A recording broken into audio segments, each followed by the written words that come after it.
The broadcast is now starting. All attendees are in listen-only mode. Good afternoon, everyone. Today is Friday, September 9th. I'm Christy Culbreth, the DDA's statewide coordinator of self-directed services. We welcome you to the DDA Self-Directed Services Lunch and Learn series, FMCS Choice Form, LTSS Maryland Service Referrals, and Transfers. Before we begin, I'd like to go over a few things about the webinar. All participants are in listen-only mode. There are two options to listen to the webinar, by computer and by phone. If you look in the panel interface on your right, there is a section labeled audio. You can click on the computer or phone to switch for your best option. We have one handout in the platform today, and it is in the handout section. I understand that there has been some difficulty in downloading it, so we will make sure to email it out to all attendees today. Additionally, it will be available on our website next week. We are recording this webinar today. It will be posted on the DDA website and YouTube page next week. Our webinar today is targeted at coordinators of community services, or CCSs, but we're happy to have everyone on the call. We will have time for questions at the end, so please put your questions in the questions box. Today, I'm joined by Kara Buckman, the Western Maryland Regional Office's Self-Directed Services lead. She will be facilitating our question and answer portion today. So let's get started. Our agenda today is quite full. Today, we're going to be reviewing a timeline for FMCS transition. We'll review the timeline for people who are new to self-direction and for those who are currently self-directing using the open enrollment process. We'll then review common clarification requests that we see in person-centered plans and budgets. Next, we'll review a demonstration of the FMCS choice form, and we'll review the LTSS Maryland FMCS service referral process. And finally, we'll look at our guidance on transferring to a different FMCS, and then we will enter into our question and answer portion. As a reminder, Maryland's FMCS agencies include GT Independence, Public Partnerships LLC, and the ARC Central Chesapeake region. Links to the agency's websites are available on our website and in the resources slide today. Now, let's review timelines for FMCS transition. We'll first review the process for someone who is new to self-direction. This could be a transitioning youth or a participant who is transitioning away from the provider-directed model. They will learn about each FMCS in order to make an informed decision. As a CCS, it's important for you to be familiar with the FMCS agencies and the tools and resources they offer. This will support participants you serve to make an informed decision about an FMCS agency. As a CCS, you can assist the person in coordinating a meeting or call with the FMCS agencies so that their questions are answered. Next, the participant and their team will choose an FMCS agency and effective date. The effective date for people who are entering into self-direction can be any date they would like their self-directed services to begin. As the CCS, you will then complete the LTSS Maryland FMCS assignment. Finally, the participant, with the support of their team, will take action steps by completing the PCP and budget documentation. It's important to remember that the CCS is an integral part of supporting the participant in these steps. For those new to self-direction, their PCP, participant agreement, rights and responsibilities documentation, service implementation plan, and other documents that support assessed need are submitted by the CCS at the direction of the participant and their team to the DDA for review in LTSS Maryland.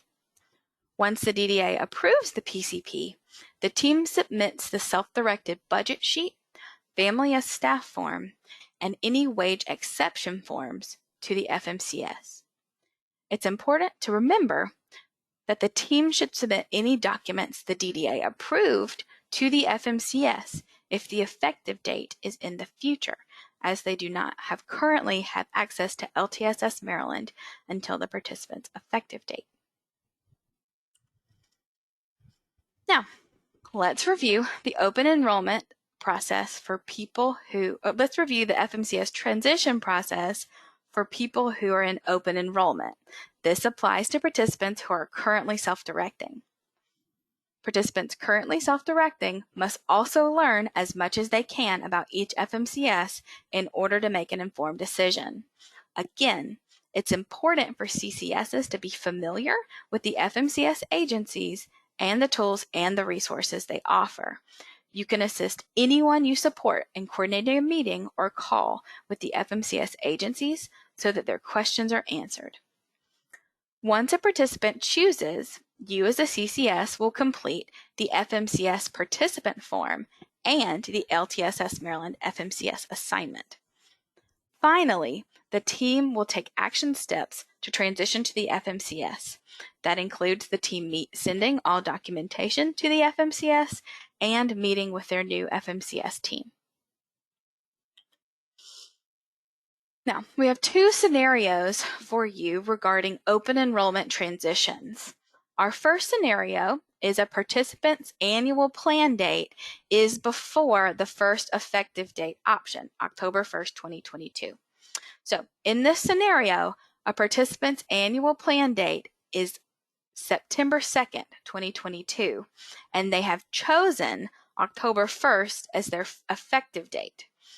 The participant and their team would submit their PCP and budget without FMCS fees to the DDA for review.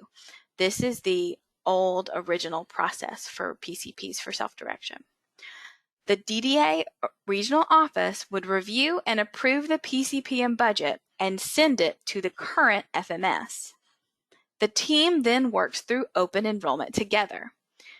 The FMCS participant choice form is submitted by the CCS once the participant has made an informed choice. Next, the CCS submits the LTSS Maryland FMCS assignment with an effective date of 10/1/2022 as chosen by the participant. Next, the team updates the self-directed budget sheet with FMCS fees. In this scenario, that would be the effective date, October 1st, 2022, through the last day of the plan year, September 1st, 2023. That totals 11 months. And then finally, the team meets with their FMCS team and makes sure the FMCS has all the documentation needed. Now, let's review our second scenario. In this scenario, a participant's annual plan date is after their chosen effective date.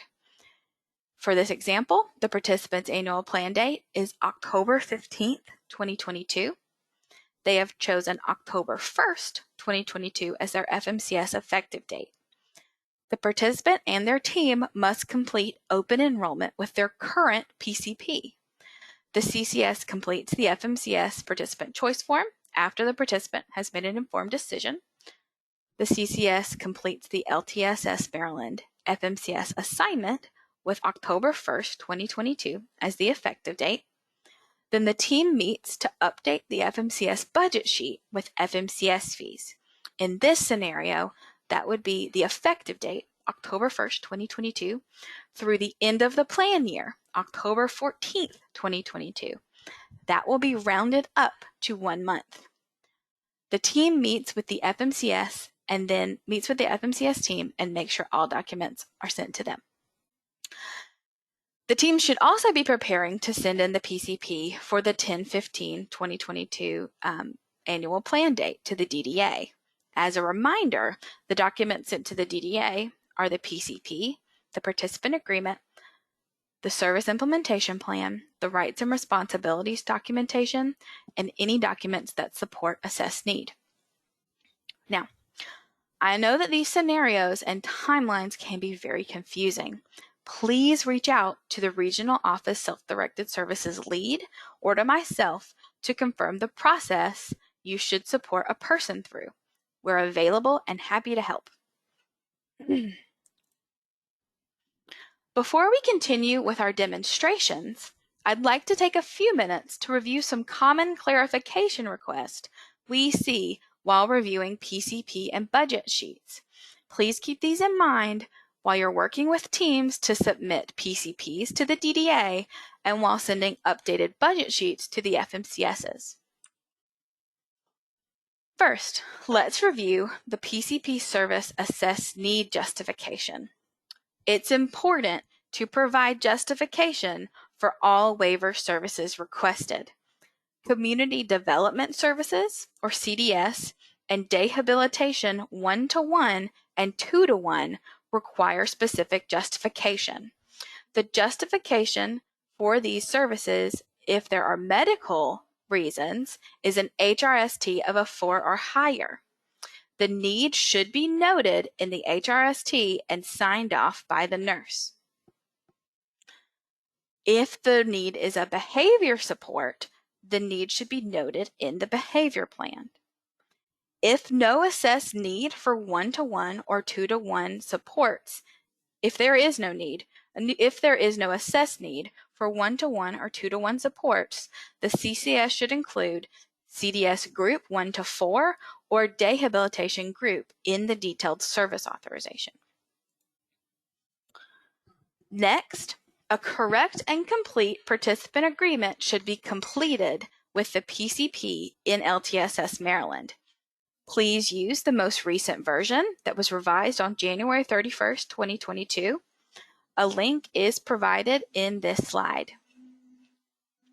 Please ensure all team members are reading the participant agreement carefully and understand the content.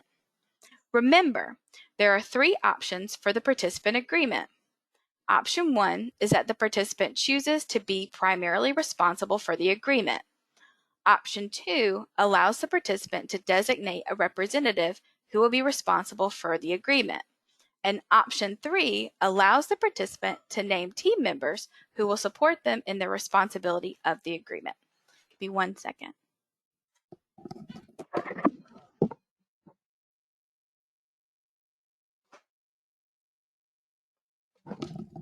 I apologize. Baltimore City is very loud today. When it comes to option 3 allows the participant to name team members who will support them in their responsibility of the agreement. It's important to remember that the team member is identified to assist with specific tasks. The participants are always the final decision maker. They may seek assistance for some tasks and decide to complete other tasks themselves. A team member is not required for all tasks in option 3. If a team member is identified, they will be considered the point of contact for that specific task. When a person is listed beside the task, it's important to remember that the person or those people will assist the person with that specific task. When it comes to support brokers, their service scope includes providing information and assistance. Therefore, they can support the person as noted within the approved waiver without being specifically noted on the participant agreement. As per the waivers, support brokers cannot sign or approve timesheets. However, they may support a person to review and sign their own timesheets. Please keep in mind that it is best practice for a support broker to be working with a person and the rest of their team to develop a plan for each task. It's also important for teams to consider possible conflicts of interest. Employees may not be able to assist with reviewing and signing timesheets due to conflict of interest. The team may need to be creative when addressing these possible issues. Next, we'll review the detailed service authorization units and budget sheet hour alignment. The number of hours for each service in the budget spreadsheet must match the number of hours listed in the detailed service authorization. For example, if someone has an assessed need of 10 hours of personal supports per week, they should have those 10 hours of personal supports per week on their budget sheet. no more and no less. The total budget allocation or amount does not need to be used. Finally, we'll review the Family of Staff form. A correct and complete Family of Staff form should be submitted to the FMCS with the self-directed budget sheet. Please use the most recent version of the Family of Staff form from January 31st, 2022. Relatives, as permitted under the waiver, must meet the minimum requirements to provide the DDA waiver service. That includes a background check, first aid, and CPR. The flexibility to waive these requirements will end when the Appendix K flexibility ends on September 30th, 2022. Please review with teams and coordinate supports to prevent gaps in services and payments. Relatives, as permitted under the waiver, can be support staff or a support broker. If a relative is a support broker, no other relative can be staff. If a relative is an unpaid support broker, the participant should still complete a Family as Staff form noting that support broker is a relative. The FMCS should be aware of unpaid relative support brokers because no other relative can work for the person. Rate of pay information noted on the Family as Staff form should match the budget sheet. Additionally, there are limitations to certain services regarding relatives. For nursing supports, relatives cannot provide nursing supports unless authorized by the DDA under extraordinary circumstances. For personal supports, relatives cannot be paid for more than 40 hours per week unless authorized by the DDA. This requirement will be upheld at the end of the Appendix K flexibilities on September 30th. Please make sure to follow up with teams to identify any requests for relatives to provide more than 40 hours of personal supports per week after the September 30th deadline to ensure review and authorization. For support brokers, relatives cannot work more than 40 hours per week. They cannot serve as the designated representative or manage the person's self-directed services. For supported living, relatives that provide supported living cannot live in the participant's residence. Now, we'll be reviewing a demonstration of the participant choice form, switching it up a little bit. So I'll pull up the participant choice form. Make sure it's large enough for us to see. All right, this is our FMCS participant choice form. It is a Google form. It should be completed by the CCS, and it should be completed only for people who are currently self-directing. So you'll see an explanation of all of the things that I said there in our description on the form. And then you'll list your email address. So you want to make sure you write your email address correctly because a copy of this form will be emailed to you. So I've got my email address right there. Yes, the handout will be emailed. Participant's name. So you want to make sure that you're listing the participant's full first name and last name. So we'll write here, Jordan Doe. You'll choose the participant's region from the three options, Central, Eastern, Southern, or Western. Since we have Kara on the call, we'll pick Western. Next, we'll put in the participant's 15-character ID. This ID should just be the numbers associated with the person, the numbers and the letters together. There is no need to put ID : there. There's no need. You just put in just the exact 15 digits for the person.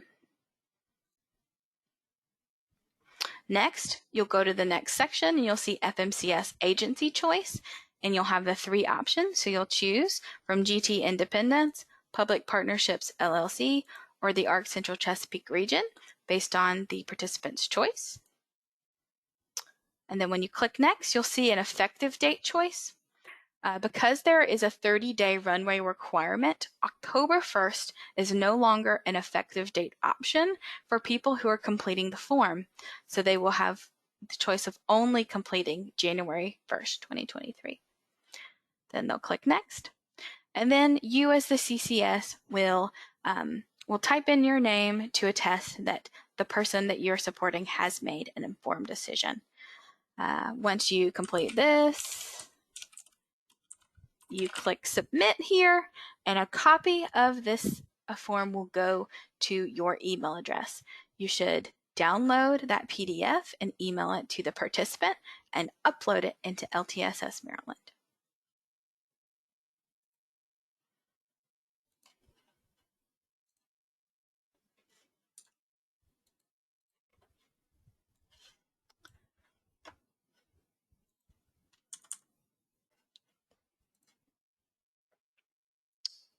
Okay. Here we go, full screen.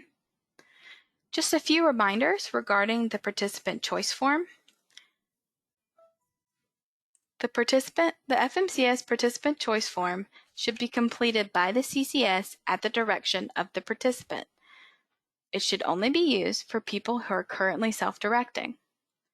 Effective dates require a 30-day runway for transition. This means that October 1st could have been chosen as an effective date from August 1st to September 1st. It is no longer an option in the choice form.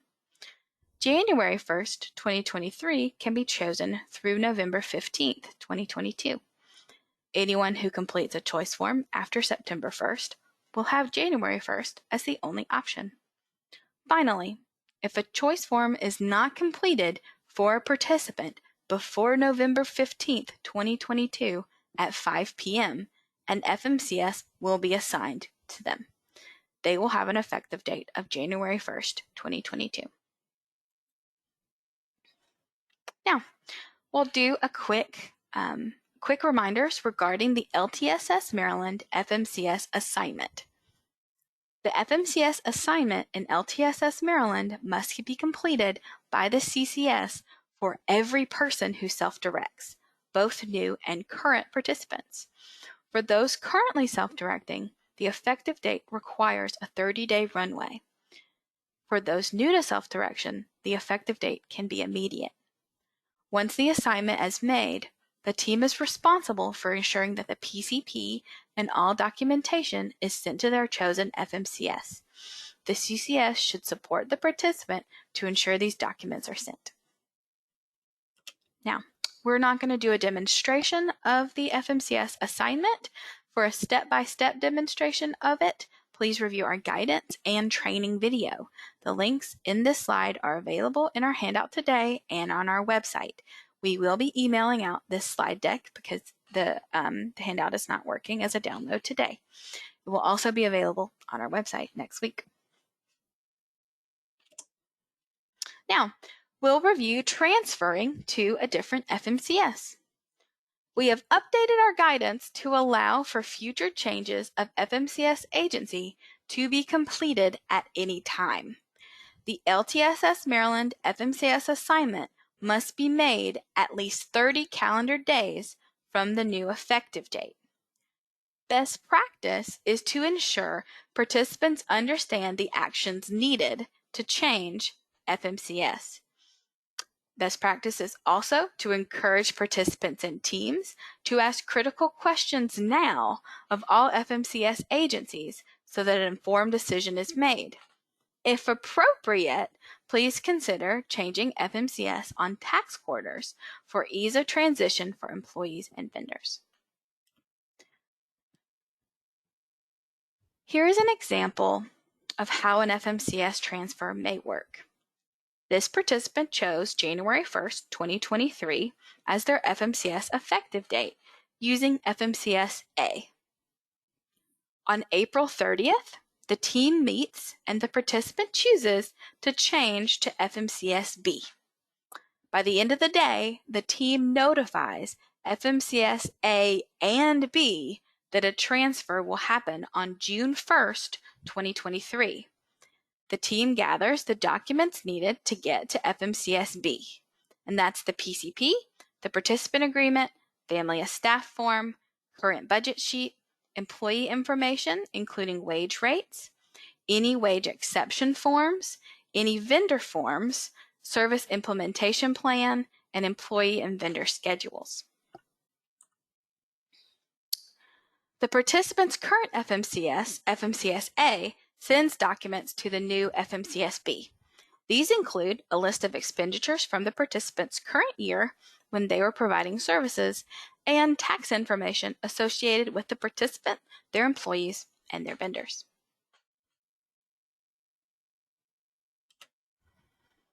Here is a list of important resources and tools that will support you in your FMCS choice. Now I'll turn it over to Kara to facilitate our question and answer portion. Okay, so we have a couple. What email address does the FMCS addition budget go to FMS participants? I guess that's for the ARC CCR. That would depend on the FMCS agency. So we have listed in a few of our slide decks contact information to each FMCS. Additionally, that information is on our website. So you'd want to contact that contact person. You've got a phone number and you've got an email address there on our website, and they would be able to tell you exactly where to email the documents needed for each FMCS. Okay, next question. Can you clarify when the FMCS addition budget is needed for 1 month? Let's see.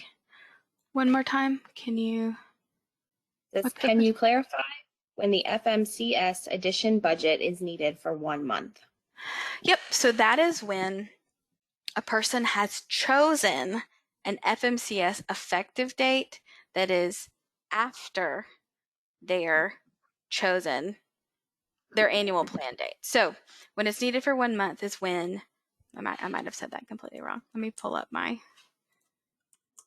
don't want to tell you opposite. Hold on. So for 1 month, this would be when a participant's annual plan date is chosen after their chosen effective date.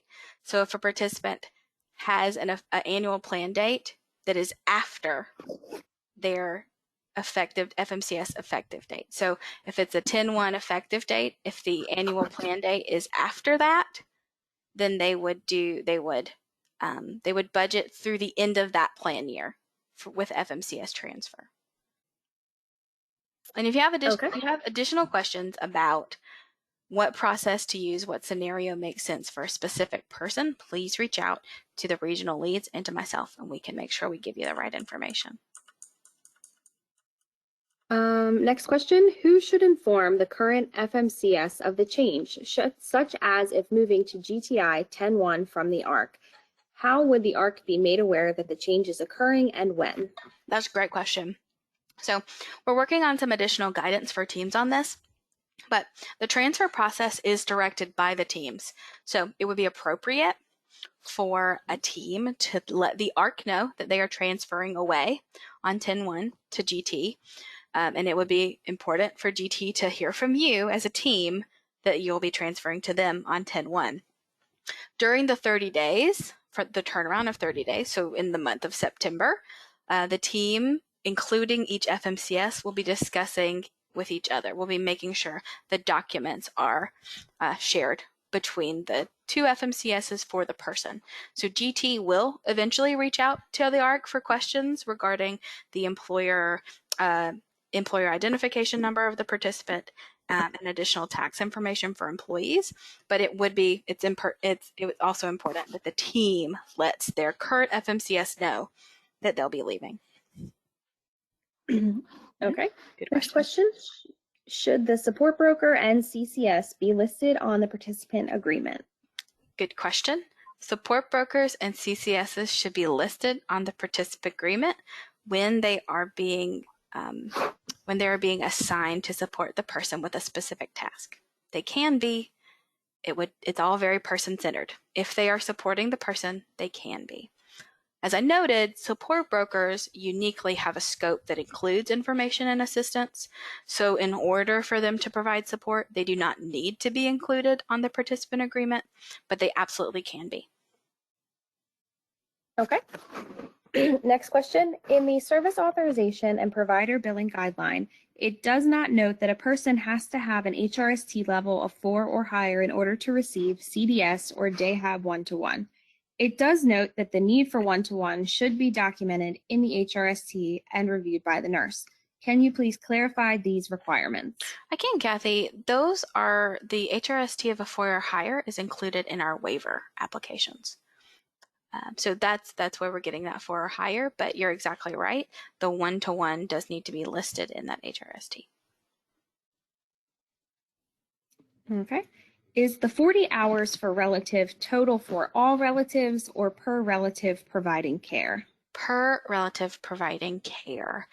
Relatives should not be getting paid overtime without approval by the DDA. So that's the reason for the 40.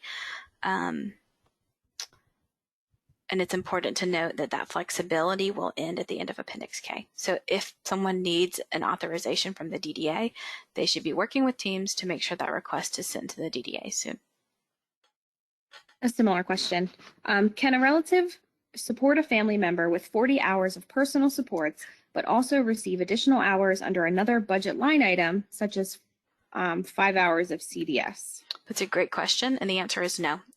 This is in regards to overtime. So family members should not be receiving overtime without authorization from the DDA. Okay. What if someone has a PCP due soon? Is the new FMCS budget sheet used?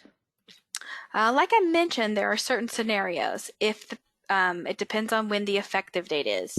So we would have to know more details about what situation for the person to use and what effective date they've chosen. Okay. How would the administration advise the CCS about making sure all participants and their stakeholders clearly understand in their language what the choice forms mean? Oh no, I lost the question. Well, that's great. I see it. So essentially, I think the question is about language forms. So the reason why accessibility is really important to us at the DDA. It's really important to me. And we also recognize that we needed information to get out to teams quickly and decisions to be made quickly and effectively. So that's why we have required the choice form to be completed by the coordinator of community service at the direction of the person. So the expectation would be for the team to support the person to understand the FMCS transition process. And that could be a lot of things. That could be language support. It could be cognitive ability support. It is the responsibility of the team to make sure the person is making an informed decision. I will say that when it comes to multi-languages, each FMCS has a plan. They are required, and I see Monica, our program manager for the FMCS, is on the call as well. She's done a great job of making sure that each FMCS is in compliance with our request per proposal and their contract with the state of Maryland, and it does require that they provide accessible language and other features. So the FMCSs directly should be providing some support as well in that way. Okay, and the end part of that question, well, I don't know if it's more of just like a statement. It says some CCSs are transitioning families in without including support brokers. Many times the support brokers are notified after a separate conversation with family has occurred.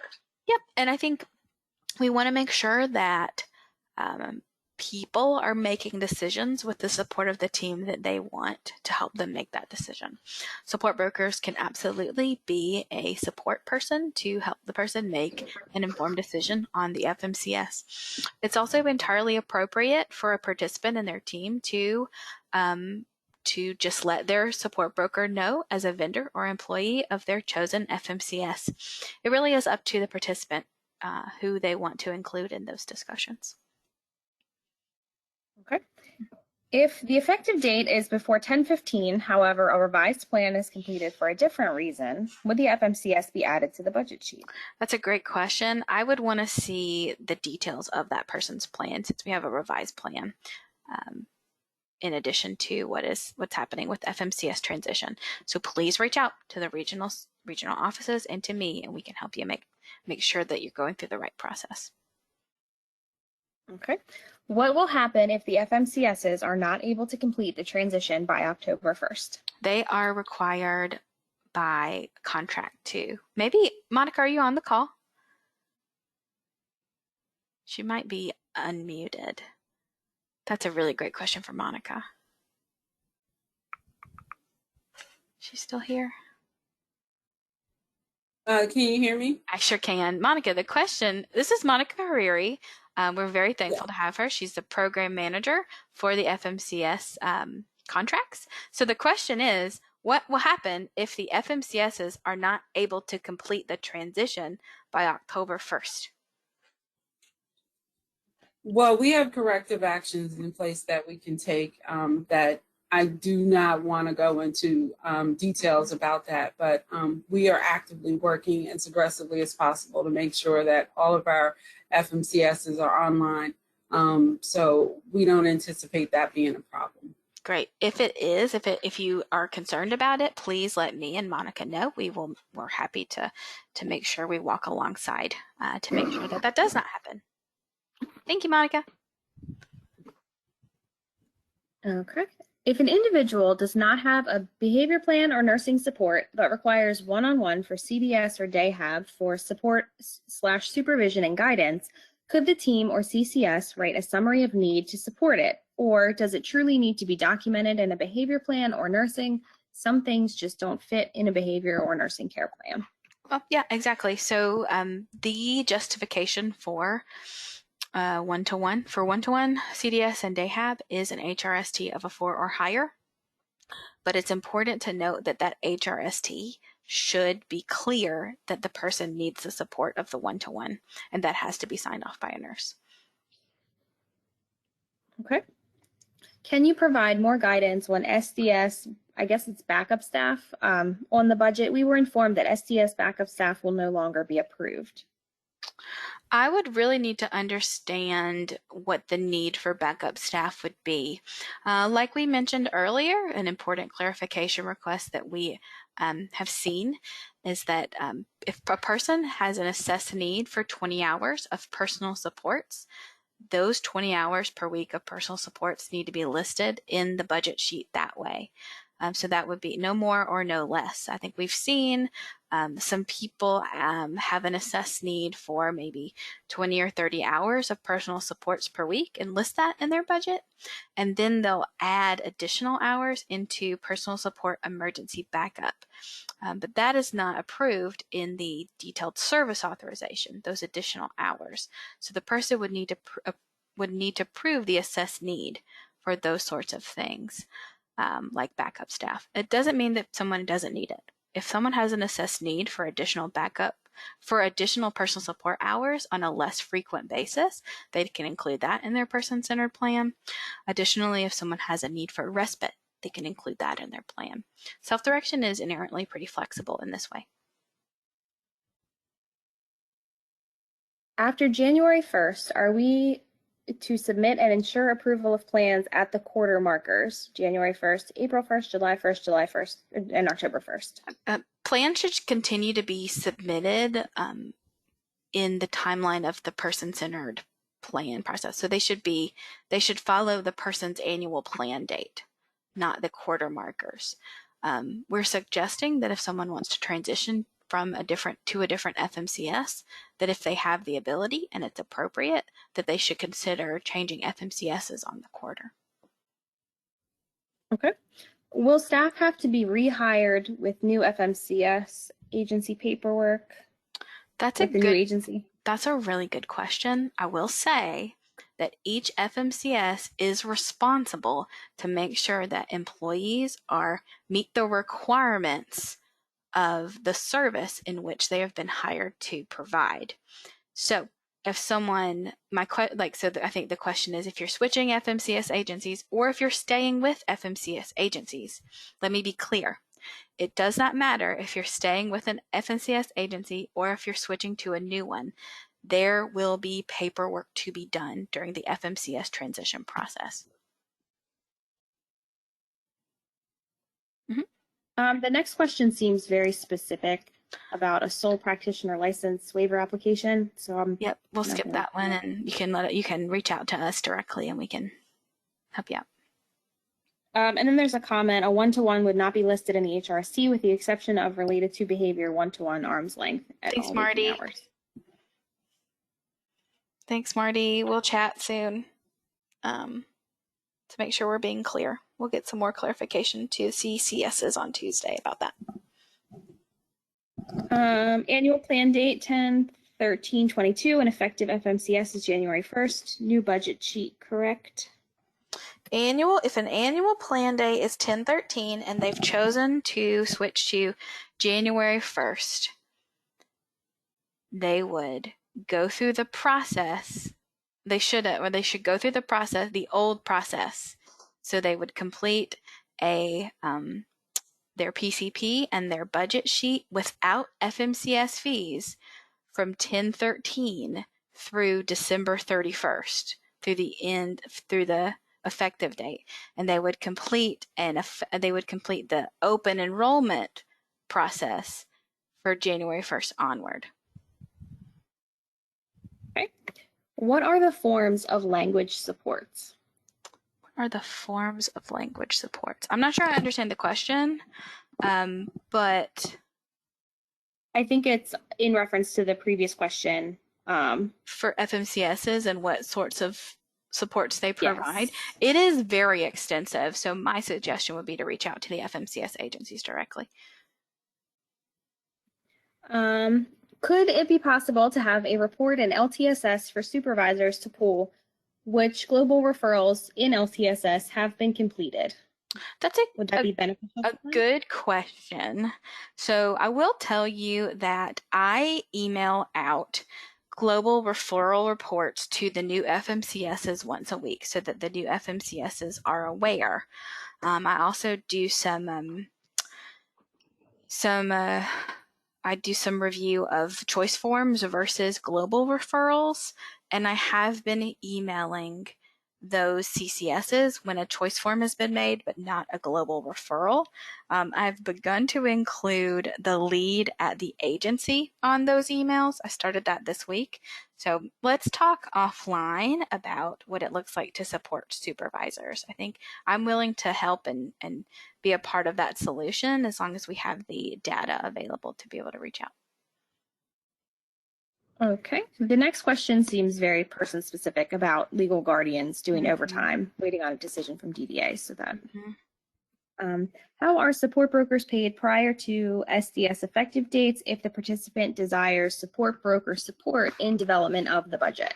That's a good question. So once a person begins if a person is transitioning from traditional services, or if they are a transitioning youth, they can, when developing the budget, can include 15 hours of support broker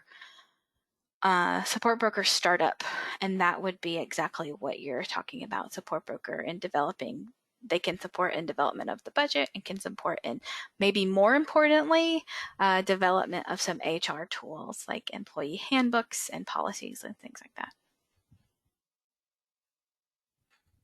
Does an FMCS revision need to be done separately, or can it be included in other revisions like increasing mileage, pay increases, etc.? It should be done separately. We have a very specific status on the budget sheet called FMCS open enrollment. So I will say though, if you're increasing mileage reimbursement or pay increases, you might not need to do a revised budget for that. You could just complete a budget modification. We outlined that process back in April. But FMCS open enrollment should be done specifically and only by itself.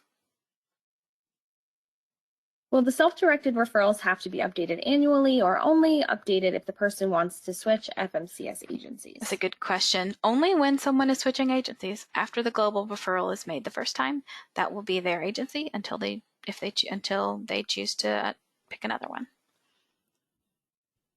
If CCSs did not complete the referral aligned with the effective date of a new PCP, not an open enrollment participant, how does this affect FMCS onboarding? Example, a plan is pending as a proposed effective date of 10/1, but the CCS has not done the LTSS referral yet. They need to do it now. Let me see. How does it affect? So it's really important to know that global referral, it gives the FMCS access to the person's person-centered plan on that effective date. And so if they've chosen 10/1, they should go ahead and do it. But they should also know that they need to contact that chosen FMCS ahead, because right now, each FMCS do not have access to people's person-centered plans in LTSS Maryland until the effective date. So in this scenario, I would say, let's go ahead. Let's do the global referral. Let's get it accepted by the FMCS, but then also contact the FMCS either by email or by phone and let them know you're ready to get started with them. And they will absolutely start open enrollment. Okay. And then the next one's a repeat. What happens if the CCS has not provided a copy of the FMCS choice form to the participant? What should the participant do? One more time, sorry. What happens? What happens if the CCS has not provided a copy of the FMCS choice form to participant? What should the participant do?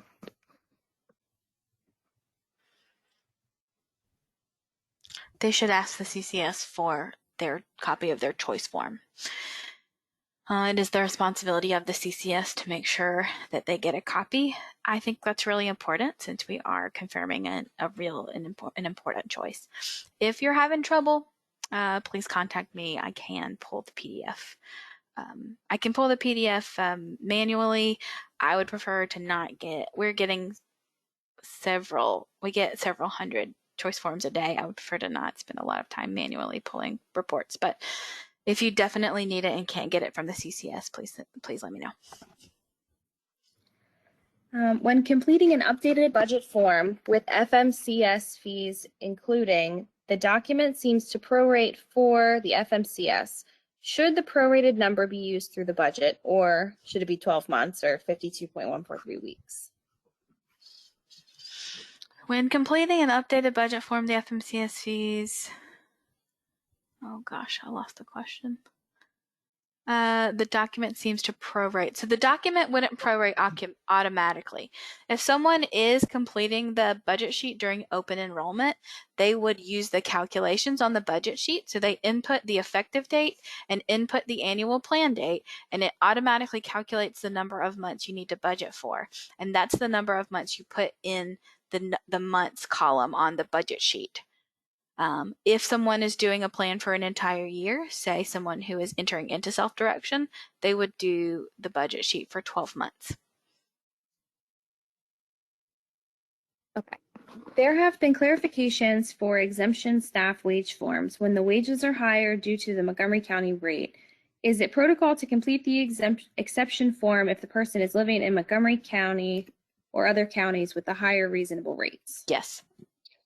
That's a great question. So if a person lives in a jurisdiction where the differential is different, a exception form is still required for a rate over the reasonable and customary rate.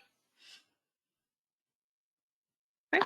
If I completed an annual plan for September and have already included the FMCS rates for October through their annual end date, will I need to complete another budget form?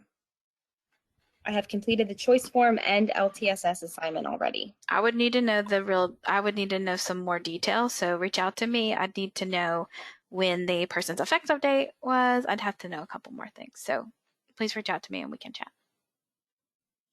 And the last question, after submitting the global referral and LTSS, it says pending under active/inactive. What does that indicate? Oh, that is a good question. So when a global referral is made in LTSS Maryland for FMCS, if the date is in the future from the date the referral is made, it will say pending. And that's because the referral won't be completed until the effective date. They will not be an active referral until effective date when the FMCS has access. So anything that's submitted with a future effective date, it will say pending, and on the effective date, it will change to active. That's a good question. Any other final questions? I have a handful of other things while we're maybe waiting on the last couple. So our Lunch and Learn series is going strong. Next week, we will review the support broker role and the transition of the FMCS transition. And on September 30th, we will have a repeat of choice, open enrollment, and FMCS information. Just a quick note, you'll get an email about this this afternoon, if you are registered for it. The September 23rd Lunch and Learn regarding electronic visit verification, or EVV, has been postponed for a later date. As soon as we have that date, we will let you know. Recordings for this webinar will be uploaded to the DDA website and the DDA YouTube page. Additionally, we will send the PDF of today's webinar over to everyone in attendance, and we will upload that into the DDA website as well. Any final questions? It looks like that is all. Excellent. If you have additional questions, you can include that on the survey that follows the ending of this webinar. And if you have any person-specific questions, please send those over to the Regional Office Self-Directed Leads or to myself, and we're happy to support. Again, have a great weekend, everyone. We'll see you all next week to review the support broker role. Thanks.